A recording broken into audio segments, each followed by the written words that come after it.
Hello my dear students, आप लोग अच्छे होंगे। आपको पीछे हम जितने भी सारे चैप्टर 1 से लेकर 4 तक सब्जेक्टिव और ऑब्जेक्टिव सारे क्वेश्चन जिससे एग्जाम में जितने भी सारे क्वेश्चन पूछे थे सारे क्वेश्चन आपको करवा दिए हैं। आप उसको सही से प्रैक्टिस कर लिए होंगे, ठीक है। तो अब जो है चैप्टर 5 की ओर आते हैं, ठीक है। तो चैप्टर 5 में आपको चैप्टर 5 है समांतर श्रेणी अर्थमेटिक प्रोग्रेशन। इसको रिप्रेजेंट करते हैं एपी से, ठीक है। शॉर्ट में इसको रिप्रेजेंट करते हैं एपी से। अब चलिए इसमें कुछ बातें हैं, कुछ बेसिक बातें हैं। तो आज आपको पता ही होगा सर, सबसे पहले बेसिक जितने भी सारे चैप्टर 5 में बेसिक बातें हैं आपको सबसे पहले एक क्लास में बता देते हैं। और इतना बेसिक बात तो आपको याद होना ही चाहिए, रहना ही चाहिए।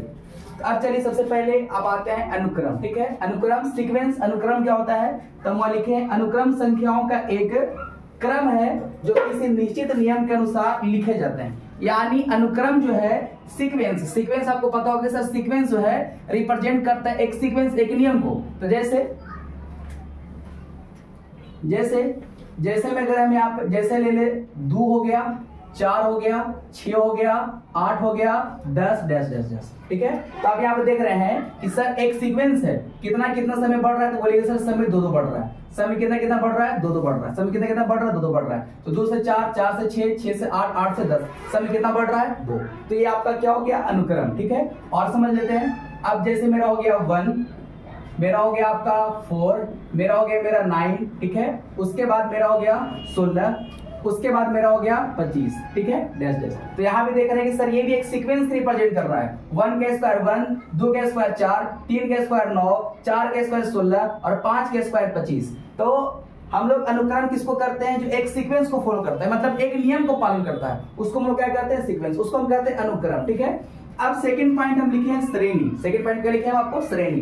तो श्रेणी क्या कहता है कि किसी अनुक्रम के पदों को धन पॉजिटिव या ऋण नेगेटिव चिन्हों के साथ लिखा जाता है। यानी ये वाला बात को पॉजिटिव और नेगेटिव चिन्हों के साथ दर्शाना, नेगेटिव और पॉजिटिव और नेगेटिव चिन्हों के साथ दर्शाना क्या कहलाता है आपको, श्रेणी। जैसे यही वाला बात को, जैसे ये आपको अगर हम ये लिखे 2, 4, 6, 8, 10, तो बताइए ये क्या आपका, तो ये आपको है अनुक्रम, है ना। ये आपको अनुक्रम है, ये आपका जो है सीक्वेंस है। लेकिन यही वाला चीज को हम पॉजिटिव लिखते हैं, 2 + 4 + 6 + 8 प्लस में 10 डैश। तो आप समझ गए कि चिन्हों के साथ अगर दर्शा दिए तो ये मेरा क्या हो गया, तो फिर ये मेरा हो गया श्रेणी। अब जहां ये चिन्हों के साथ हम लिख देते हैं तो ये मेरा हो जाता है श्रेणी। इसी प्रकार से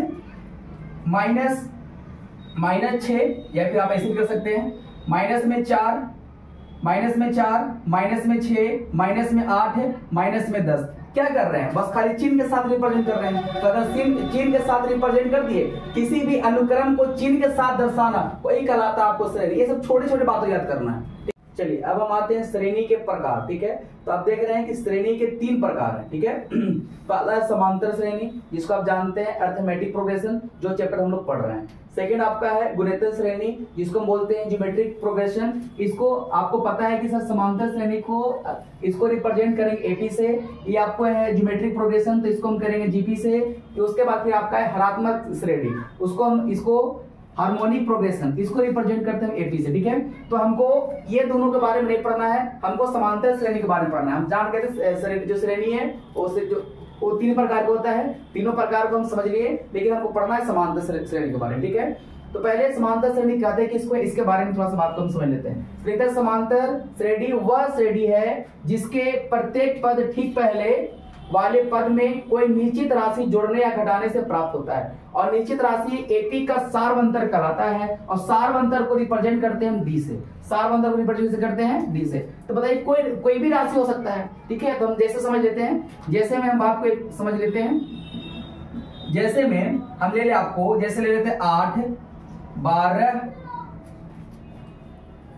16, 20। अब अभी हम देखते हैं कि समांतर श्रेणी में है नहीं, एपी में है नहीं है। तो हम कैसे जांच करते हैं, हम सबसे पहले निकालेंगे डी। तब थोड़ा समझ लीजिएगा। तो डी को रिप्रेजेंट सारवंतर को रिप्रेजेंट करते हैं डी से। तो डी बराबर आपका होता है, अब देखिए ये सब आपका पद है। ये हो गया प्रथम पद, द्वितीय पद, तृतीय, चतुर्थ। तो आपको इसको लिख सकते हैं A1, यहां पर आप लिख भी सकते हैं, पहले लिख लीजिएगा। जैसे आपका 8 है तो A1 बराबर आपका 8, ठीक है। उसके बाद A2 बराबर 12, ठीक है। ये उसके बाद आपका हो जाएगा A3 बराबर 16 और A4 बराबर आपका हो जाएगा 20, ठीक है। तो हमको D निकालना है, ठीक है। तो D निकालना, तो D कैसे निकालते हैं, A2 माइनस A1, तो बताओ D बराबर A2 कितना है, तो बोले सर A2 आपका सर मेरा है 12 माइनस A1 कितना है, तो बोले सर A1 मेरा है सर 8 है। तो D बराबर कितना निकल गया आपको, 12 में से 8 गया, तो 12 में से 8 जाएगा तो कितना बचेगा 4, ठीक है। तो यहाँ पे हो गया। इसके बाद एक और निकाल लीजिए, इसको सीक्वेंस कैसे निकालते चलते हैं। तो आगे हो जाएगा आपको A3 माइनस में A2, बताओ A3 क्या है, पहला दूसरा तीसरा, देखो A3 यहाँ पे A3 कितना 16, यानी 16 माइनस A2 कितना है 12, कितना है 12, तो आपको कितना आ गया यहाँ पे 4। तो देख रहे यहाँ भी 4 यहाँ भी 4, यानी सारा ये सीक्वेंस में है।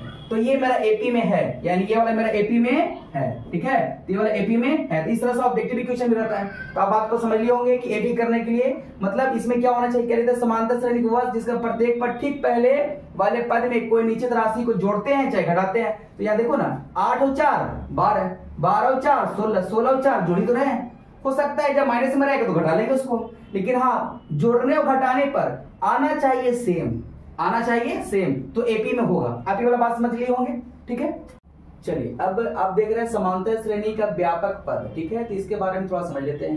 तो लेते एपी का एनवा पद को अगर रहेगा निकालने के लिए तो एन या टीएन या एल से रिप्रेजेंट भी करते हैं, है ना। इसको 3 सिंबल से रिप्रेजेंट करेंगे, एन या टीएन या एल से भी। और ये सब बातें आपको जब क्वेश्चन बताएंगे तो सारी बातें आएगा, तो आपको समझ में आना चाहिए कि जब हम एनवा पद निकालेंगे, ठीक है, तो ये अंतिम पद निकालेंगे तो उसको रिप्रेजेंट हम कर सकते हैं एन से भी, टीएन से भी या एल से भी, है ना। तो आप किताब में जैसे हो सकता है आपको हम एन से बताएं, आप कहीं किताब से पढ़िए तो उसको टीएन से भी रिप्रेजेंट करेगा, कहीं पे आपको एल भी दिया रहता है। तो आपको ये सब चीज तो जानकारी होना चाहिए कि सर हाँ इसको रिप्रेजेंट ऐसे भी करते हैं, ठीक है। उसके बाद हम लोग पहला पद को रिप्रेजेंट करेंगे A1 या T1 से, या फिर A से भी और T से भी कर सकते हैं क्योंकि पहला पद है। और ये सब क्या है, इंडिकेटिंग पॉइंट तो है, रिप्रेजेंट कर रहा है, तो इसको A1 या T1 से। उसके बाद दूसरा पद को A2 T2, तीसरा पद को A3 T3। जैसे हम मान लेते हैं कि आपका यहाँ पर हो गया 5 10 और उसके बाद हो गया 15, ठीक है। तो बताओ ये मेरा हो गया A1 बराबर 5, A2 बराबर 10 और A3 बराबर कितना हो जाएगा 15, ठीक है। हो सकता है किसी को आपको पदों का योग रहेगा तो पदों का योग में इसमें खाली पदों का योग तो ऐड कर देगा। यही सब बात को दिखाएंगे, यही सब बात तो आपका है, ठीक है। यही सब बात आपको लिखवा दी है। उसके बाद आगे ये आपको फार्मूला एपी का एनवा पद या अंतिम पद, एपी का एनवा पद या अंतिम पद निकाला जाता है तो उसका फार्मूला होता है एन या टीएन, यानी इसको हम एन बराबर लिख सकते हैं इतना को, या फिर टीएन बराबर लिख सकते हैं। तो इसका फार्मूला होता है a plus n minus 1 into d, ठीक है। एन होता है पदों की संख्या, टोटल कितना पद है, ए होता है प्रथम पद और डी आपका होता है सारवंतर, या जब कभी इसको पदांतर भी देता है, ठीक है। ये सब आपका एक फार्मूला है। उसके बाद एपी के अंतिम पद से अरवा पद, इसका फार्मूला हो जाता है n minus r minus 1 into d. और ये सब सारा आपको फार्मूला है, ये सब याद रखना है। इसमें सारे क्वेश्चन हम आपको टाइप वाइज चलेंगे, ठीक है। तो आपको इतना चीज तो ध्यान में रहना चाहिए, ठीक है। तो इसको आप सही से समझ।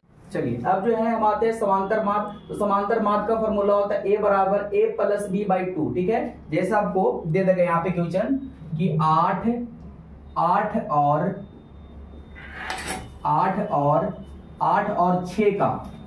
और 6 का समांतर माद निकाले, ठीक है। बोल देगा समांतर माद निकाले, समांतर माद है निकाले, ठीक है। ऐसे ऑब्जेक्टिव देता है, ये वाला ऑब्जेक्टिव दे देगा आपको, ठीक है। तो 8 और 6 का समांतर माद निकाले तो आपको पता है कि सर 8 और 6 समांतर माद, तो यही आपका हो जाएगा A और ये आपका हो जाएगा B, ठीक है। तो आप यहां से दिखा दीजिएगा कि 8 प्लस 6 बाई 2, तो बताओ 8 से कितना हो जाएगा 14, तो 14 बाई 2, तो 2 से क्या बार में कटेगा 7 बार में, तो समांतर माद कितना निकल जाएगा 7। ये बात समझ गए आप, ठीक है। तो इस तरह से ये भी आपको समांतर माद का फॉर्मूला याद रख लेना है, ये बराबर होता है sir A plus b by 2, ठीक है। और आपको एग्जाम्पल दे दिए हैं पे। उसके बाद सेकेंड एपी के प्रथम एन पदों का योग, अगर यहाँ ये भी फार्मूला आपको है, इसे इंपोर्टेंट फार्मूला, इसको याद करके रहना है।